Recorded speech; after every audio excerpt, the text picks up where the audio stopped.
The thematic report we are launching today clearly show how enforced disappearances is increasingly used against land, natural resources, and environmental defenders, often in context of systematic discrimination, weakened rule of law, and powerful economical or political interest. From our work at Committee for Justice, I can confirm that these patterns are not abstract trend, but lived realities in Egypt, Sudan, and across the Sahel countries as well. In Egypt, the situation in North Sinai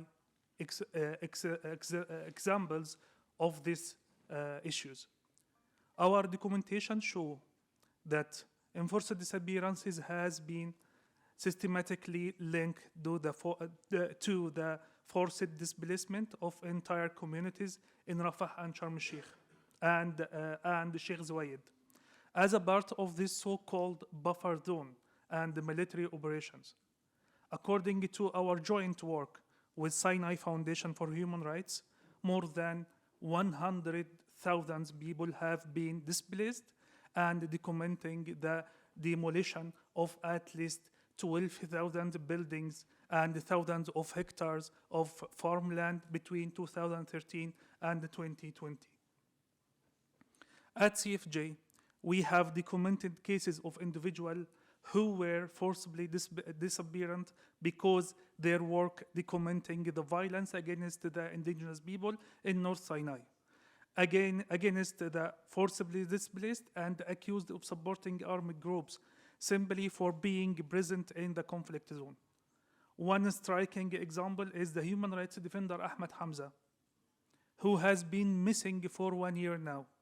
He was arrested in 23 of September 2024 without any information about his fate till now. In addition, in military case number 80 of 2023, 62 civilians from Rafah and Sheikh Zayed were sentenced to 3 to 10 years in prison simply for demanding their right to return to their land.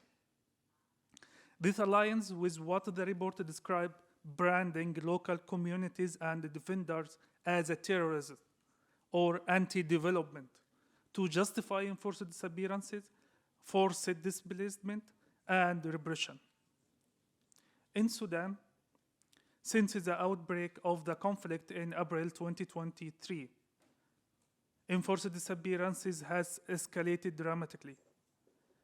Together with our partner, we have documented and monitored hundreds of cases of missing persons, particularly from the Masalat, Four, and Zagawa communities in Darfur.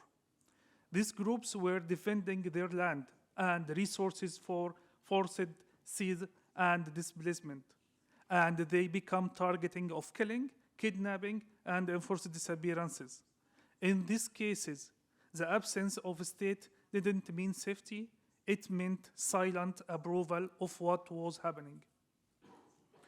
Across the Sahel countries, human rights defenders face a range of component risks. They are caught between armed groups and state security forces.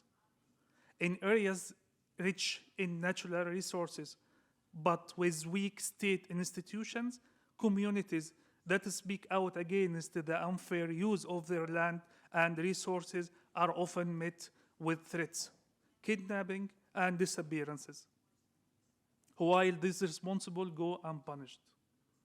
This reflects exactly what the report described about the serious risk in conflict-affected regions.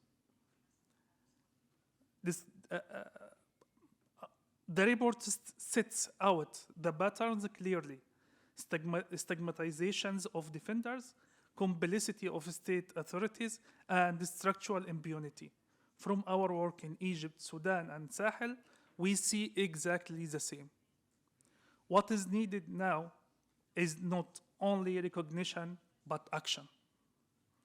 The criminalization of enforced disappearances in national legislation in line with international standards, accountability for perpetrators, including state agents, but also businesses and the financial institutions that benefit from forced displacement and land seizure, and above all, the protection of defenders. Because these who defend land and the environment are not only protecting their own communities, but safeguarding our collective future. We must ensure that their struggle is not silenced through disappearances, but honored through justice. Thank you.